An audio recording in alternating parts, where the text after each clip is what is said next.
ये रोशन जलमल महफिल है इल्म अमल का मजमा। আল্লাহ পাক রব্বুল আলামিন তোমাদেরকে নির্বাচন করে এই ইলমে দ্বীন অর্জন করার জন্য এই মাদ্রাসার মধ্যে নিয়ে এসেছেন। এই জন্য আমার কিছু করণীয় আছে, তোমার কিছু শর্ত সারায়াত আছে। ইলম এমনি আমার কাছে আসবে না, আমার কিছু করণীয় আছে। সর্বপ্রথম যে কাজটা আমার দরকার সেটা হলো একাগ্রতা।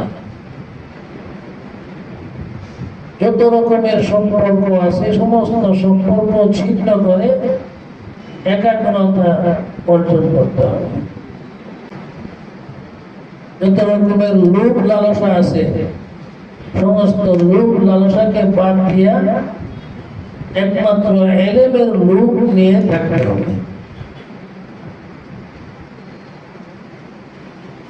ভালো খাবার, ভালো পড়ার লোভ, ভালো বিছানার মধ্যে ঘুমানোর লোভ, এই সমস্ত লোভকে বাদ দিয়ে একমাত্র ইলম অর্জন করার লোভ অন্তরের মধ্যে থাকতে হবে।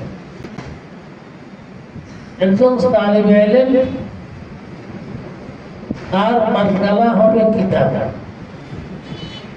তার সামনে থাকবে কিতাব, কিতাবমুখী হতে হবে। একজন তালিবে ইলম তার মাসগালা থাকবে উস্তাদ।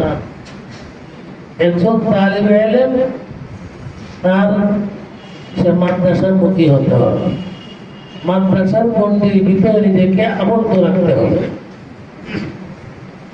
আর এই তিনটা কাজ, মাদ্রাসার মুখী হবে, উস্তাদ মুখী হবে এবং কিতাব মুখী হবে।